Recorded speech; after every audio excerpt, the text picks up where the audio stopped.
Perkenalkan, nama saya Siti Nida Maulidah dengan nomor NIM 42500100634. Saya adalah guru mata pelajaran Pendidikan Agama Islam dan Budi Pekerti di SDN Rawabadak Selatan 01, Kelurahan Rawabadak Selatan, Kecamatan Koja, Jakarta Utara. Saya adalah mahasiswa PPG dalam jabatan di LPTK UIN Syarif Hidayatullah Jakarta. Kali ini saya ingin mempersembahkan video UKIN pembelajaran yang dilaksanakan pada hari Kamis tanggal 9 Oktober 2025 dengan tema menyambut usia balik, subtema tanda-tanda balik menurut ilmu fikih dan biologi. Selamat menyaksikan. Terima kasih. Wassalamualaikum warahmatullahi wabarakatuh. Assalamualaikum anak-anak.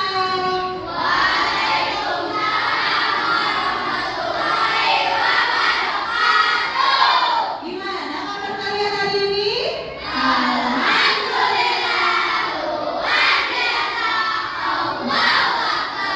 Ya, sehat-sehat semua ya anak-anak. Semangat mau belajar hari ini? Belajar kita hari ini agama Islam. Alhamdulillah kita masih bisa bertemu kembali belajar agama Islam bersama Bu Nida. Dan sebelum belajar alangkah baiknya kita ngapain dulu ya? Silakan siapkan membaca doa.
Waalaikumsalam warahmatullahi wabarakatuh. Terima kasih kami, silakan duduk. Baik, selanjutnya Bu Guru mau absen terlebih dahulu ya. Coba lihat kanan kiri teman kamu. Siapa yang tidak hadir hari ini? Masuk semua? Oke, alhamdulillah berarti anak-anak itu sehat-sehat semua. Semoga selalu diberikan kesehatan. Amin amin ya robbal alamin. Sebelum belajar, cek dulu nih kebersihan kelasnya biar enak belajarnya kalau bersih. Coba lihat bawah dong. Bersih atau tidak kelasnya? Bersih.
Nggak boleh bercanda.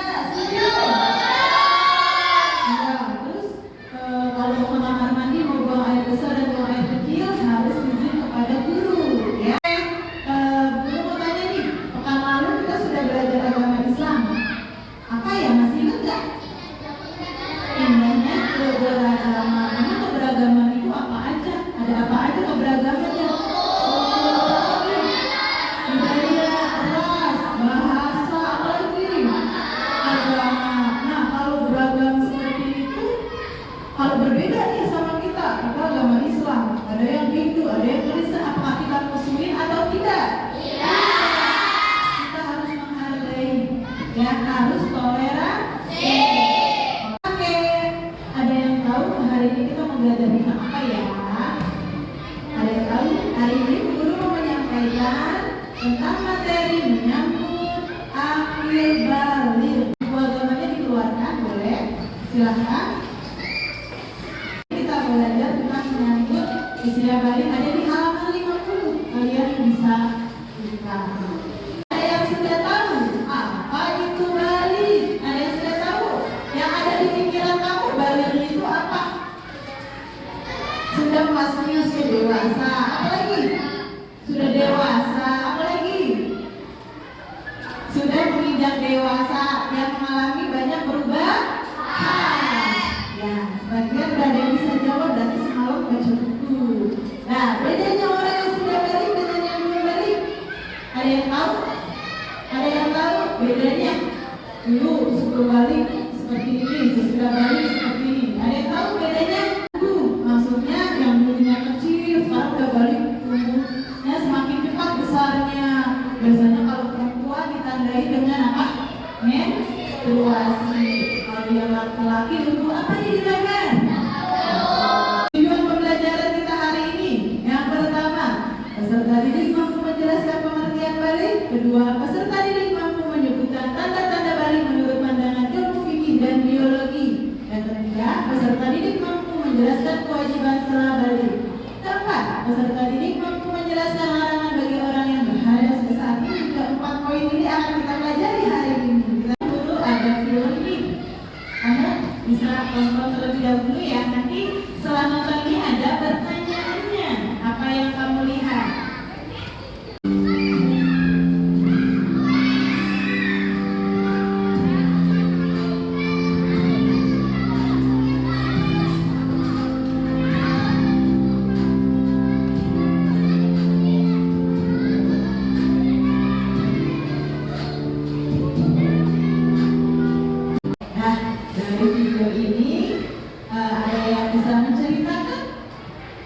Dari video yang sudah kamu tonton, kalau tidak ada yang bisa menceritakan, suruh yang nanya ya sama kalian ya. Nah, tadi di video tadi ada tokoh yang bernama Aisyah. Dia mengalami apa? Menstruasi. Awalnya dia kaget, takut. Ya, ketika dipanggil sama kakaknya, dia baru cerita. Ya, disuruh apa? Dia ingin apa? Ingin sholat sebenarnya, pengen dulu, kemudian sholat. Lalu kalau kata kakaknya tidak boleh sholat kalau sedang menstruasi. Nah, Aisyah itu belum tahu karena dia belum paham. Ya, jadi kalau misalnya sedang menstruasi untuk yang perempuan tidak boleh sholat. Nah, nanti larangan-larangannya kita akan pelajari. Sebelum masuk ke siklus hidup manusia, kalian masih semangat tidak? Bikin dulu ya. Aram sam-sam, berdiri semua.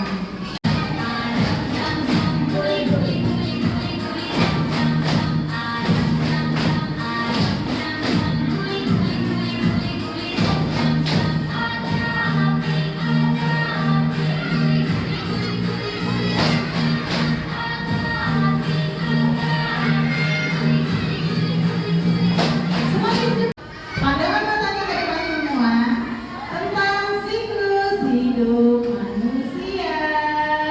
Ya, ada nggak yang dilahirin sama orang tua, yang dilahirin tiba-tiba besar, tidak mengalami bayi, langsung kakek-kakek? Ada nggak? Tidak ada.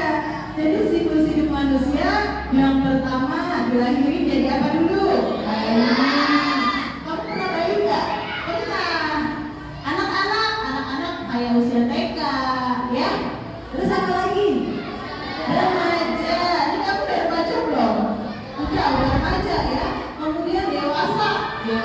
bapak kamu dewasa.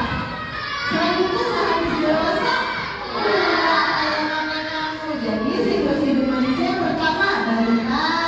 Kamu sudah mengalami balita, udah melewati masa-masa balita, ya. Dari kamu dirawat sama orang tua kamu sehingga kamu besar menjadi anak-anak SD, ya. Dari menurutnya fikih pertama ihtiram atau mimpi basah. Apa itu? Keluar air mani dari kemaluan baik laki-laki maupun perempuan. Anak itu sudah berusia 9 tahun. Jadi sini yang sudah pernah mimpi basah. Mimpi basah itu apa? Kamu tak basah kalau tidur, bukan ngompol ya, bukan pipis. Pasti kamu mimpinya sesuatu, ya. Dulu kemudian pasti sudah ada yang pernah ngalamin, ya. Yang kedua, hari datang menstruasi khusus wanita yang berumur 9 tahun. Kalian berapa tahun ya? 11. Sudah mengalami menstruasi perempuan? Sudah? Gak usah malu-malu, baru tahu nih, ciri-cirinya juga baru tahu. Sudah ya? Lanjut. Nah, ini dia tanda-tanda baru bagi laki-laki menurut ilmu biologi. Yang pertama, ini rambut ketiak. Laki-laki dulu nih yang kita singgung. Iya nggak? Kamu nunggu di ketiak dulu. Ya, iya. Sudah ya. Yang kedua, rambut ketiak. Yang pertama tadi udah nunggu rambut ketiak. Yang kedua, perubahan fisik seperti tumbuh kumis, jenggot, dan bang. Kalau sekarang belum tumbuh. Lihat kalau kelas 6 sudah ada yang tumbuh kumis, jambang. Kalau kita anak-anak SMP masih seperti bapak-bapak, ya. Itu ciri-cirinya. Yang ketiga, badan terlihat lebih kekar dan berotot. Yang dulunya masih ribut-ribut kan sudah balik. Terlihat badan kayak siapa artis siapa kayak banget tuh. Kayak Ariel ya. Lanjut, tumbuh jakun. Coba lihat ya laki-laki, udah ada tumbuh jakun, pas kepala tumbuh. Belum kelihatan ya, itu lama-lama terlihat. Bapak kamu lagi fotonya, ada nggak jakunnya? Kalau perempuan nggak ada. Nah, suara membesar dengar lebih berat ya kan? Suaranya ngebas, udah kayak abang-abang. Yang dulunya itu ibu suaranya, sekarang suaranya lebih berat. Nah, larangan bagi orang yang berhadas besar. Salat tidak boleh. Perempuan kalau lagi haid tidak boleh salat. Asik nggak sholat, asik nggak puasa, nggak boleh gitu. Ya, bulan Ramadan kamu haid, terus nggak puasa, senang dong. Tapi harus diganti, digodok. Ya. Kedua, tawaf itu keliling. Kamu lagi umroh, kamu menstruasi, nggak boleh keliling. Membaca Al-Quran. Nah, ini nih, membaca Al-Quran memang tidak boleh, apalagi memegang Al-Quran yang tidak ada artinya. Namun kalau misalnya sedang haid itu, kita hampa membaca Al-Quran, nggak sholat. Tapi jangan khawatir, bisa kamu ganti dengan kalimat-kalimat thayyibah. Mau tidur, kamu baca subhanallah, alhamdulillah, Allahu akbar, zikir, ya. Jangan lupa ini dibaca, meskipun kamu tidak bisa baca Al-Quran saat sedang haid. Kemudian baca Al-Quran juga tidak boleh. Tapi kalau kamu mau sholawatan dulu sebelum tidur, ya, baca kalimat-kalimat thayyibah sebelum tidur boleh. Berdiam diri di masjid, khawatir kalau kamu ke masjid nanti terus kalian perempuan lebih baik kita ke dalam masjid. Nah, kewajiban setelah usia balik, kita udah balik nih bagi laki-laki dan perempuan. Pertama, sholat fardu, ya, harus wajib sholat itu 5 waktu, jangan cuma 4 waktu, satunya ketinggalan. Nggak boleh, karena dosa sudah ditanggung oleh kalian sendiri, nggak orang tua lagi yang nanggung dosa. Nah, selanjutnya ada yang mau bertanya dari yang Bu Nida sudah jelaskan dari awal? Ada yang mau bertanya? Oke, keren, berdiri saya kalau mau bertanya. Oke, apabila sedang haid, bolehkah kita ngaji? Wih, disangka sama temennya, wih, ngaji yuk. Ngajinya di sana sama Pak Ustaz. Aku mau ngaji ya, aku lagi haid. Nggak boleh gitu. Ya, kamu tetap datang ngaji, boleh ngaji, datang pengajian. Tapi tidak membaca Al-Quran. Kalau ditanya sama Pak Ustaz, wih, baca. Tadarus, perajaan.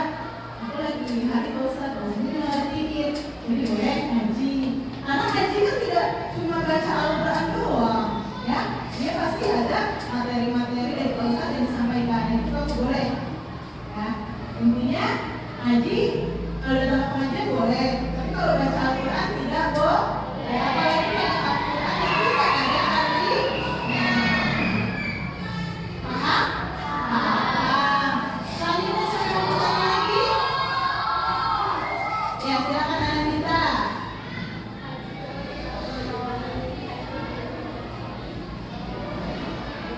Oke, pertanyaannya, Bu, masalah haid ini, ya. Haid itu kan paling sebentar 1 hari. Pada umumnya 7 hari atau seminggu, paling lama 15 hari. Kalau 15 hari masih kan 11, 12, 20, 30, 20. Itu kalau lebih dari 15 hari dikatakan darah penyakit atau istihado. Bu, berarti kalau waktu hari 50 hari kita sholat 50 hari. Tentu sholat yang ke hari 16-nya. Jadi pada saat kamu 15 hari itu, hari 16 hari lagi 16, 17, 18, tanggal segitu kamu masih hari itu sholat. Itu karena bukan darah haid, tapi darah penyakit. Nah, tapi kalau setiap kamu mau sholat harus wudu. Ya, dia memang kalau mau sholat harus wudu, harus bersihkan dulu darahnya. Tetap pakai pembalut ya. Ketika sholat dalam keadaan bersih. Kenapa masih keluar darah? Nah, itu darah penyakit bersolat. Ya, paham?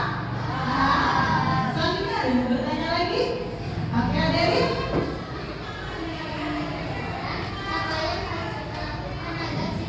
Oke, kalau ya nih, kalau misalnya di sini basah, itu kan kalau mau sholat tidak boleh, ya, tidak berhadas besar. Bagaimana Bu caranya biar saya bisa sholat kembali? Ada yang tahu nggak?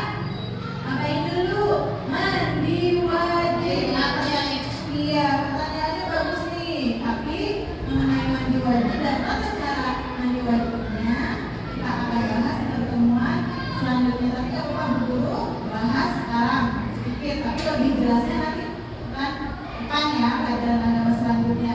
Jadi kalau misalnya haid udah selesai, terus perempuan tiba-tiba mimpi basah, yang laki juga mimpi basah, bagaimana caranya biar bisa sholat kembali?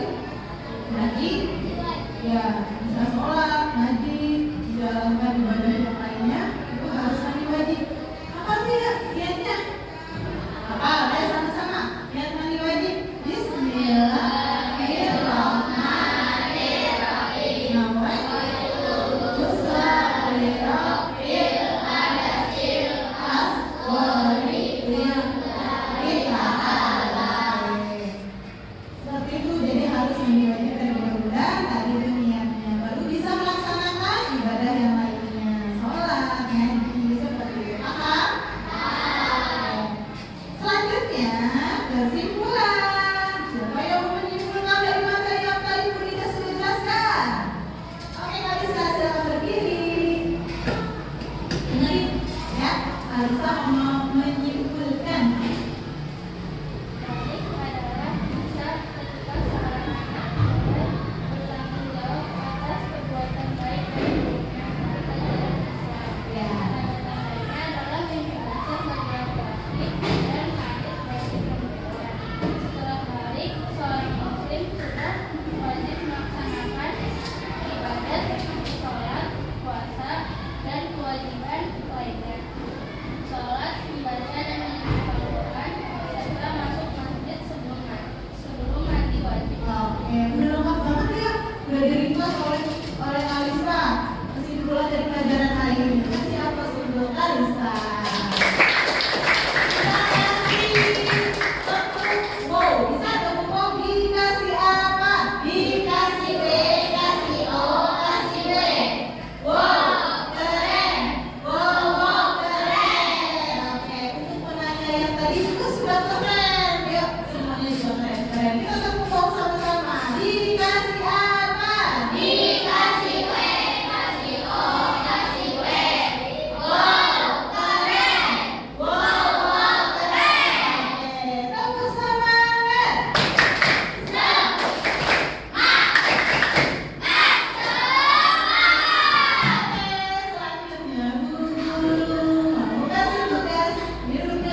Mudah-mudahan DPD-nya sudah sama Bu Ida. Kalian nanti tinggal tempel setelah udah selesai maju satu-satu presentasi kelompok majunya ya.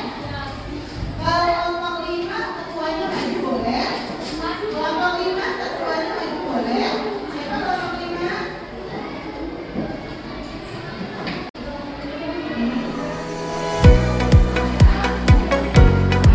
Ada yang pegang video rekaman ya?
Yang terakhir berpuasa. Yang terakhir berpuasa. Ada yang sudah selesai? Sudah? Boleh dikumpulkan ke ketua kelompoknya? Ya? Sudah selesai? Oke, gimana saya? Ya, bisa. Cepet banget ya ngerjainnya, bener. Berarti udah lama banget kalian. Ya? Yuk, ketua kelompoknya silakan. Kalau ada yang sudah, ketua kelompoknya boleh maju.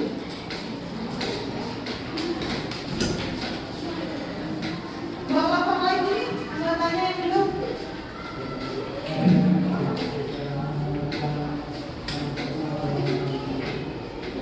Nah, yuk.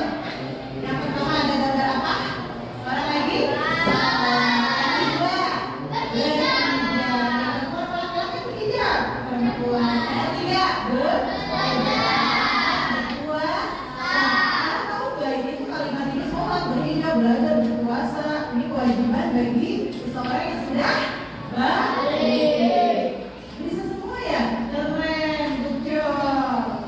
Nah, karena waktunya sudah mau habis, sudah selesai ya. Kerja kelompok sudah, RKPD sudah sekarang. Bu Guru mau tanya ke kalian, ya? Tadi udah belajar nih dari awal hingga akhir. Kerja kelompok lancar, keren-keren. Tugas individu keren-keren. Telah mengerjakannya. Aku mau tanya yang tadi kita pelajari kan menyangkut usia balik. Dari balik, bagaimana tanda-tanda balik, kewajiban yang dilakukan setelah haid, setelah balik, larangan ketika haid. Ada yang masih ingat? Bagaimana tanda-tanda balik untuk yang laki-laki? Apa saja? Coba sebutkan. Ya, apa saja? Lalu, jenggot apa lagi? Berotot, suara besar. Jangan dari dulu perempuan tanda-tandanya. Pertama, ayo, apa lagi? Mimpi basah, apa lagi? Yang terakhir, kulit lebih halus. Dan suaranya juga lebih merdu yang perempuan, ya. Oke, larangan ketika haid nih atau berhadas besar. Larangannya apa aja? Nggak boleh sholat, nggak boleh puasa, nggak boleh keliling-keliling Ka'bah. Terus apa lagi? Ya, udah paham semua ya? Alhamdulillah sudah paham. Nah, guru saya menyimpulkan kalian kan sudah mau masuk, bahkan sudah ada yang memasuki masa remaja nih, sudah ada yang balik, sudah berusia lebih dari 9 tahun. Apalagi yang perempuan sudah menstruasi, laki-laki sudah kena mimpi basah, ciri-cirinya juga sudah berjerawat, ungu di ketiak, suara membesar, laki-laki yang perempuan berjerawat. Nah, untuk menangani itu semua kita harus apa? Jangan, pokoknya kalau misalnya kamu berjerawat itu nggak usah panik, haid nggak usah panik, kita syukuri, harus kita jalani. Yang penting kita nih kuncinya satu, bisa merawat diri, ya. Kalau misalnya perempuan sedang haid, rajin-rajinlah bersih diri, ya. Yang berjerawat laki-laki, rajin-rajin cuci muka, ya. Yang berjerawatan jangan cuci muka, harus kita rawat dia, jerawatnya gimana. Biasanya kalau sudah dewasa, udah keringetan, itu keringetnya agak bau. Jadi harus pakai apa? Pakai pengaman, ya, seperti itu. Harus jaga tubuh kita, kesehatan kita. Paham? Nah, pelajaran yang akan datang kita akan belajar tentang doa mandi wajib dan tata cara mandi wajib. Ya, guru harap nanti sebelum belajar guru pekan depan kalian sudah baca-baca ke buku, ya, biar besok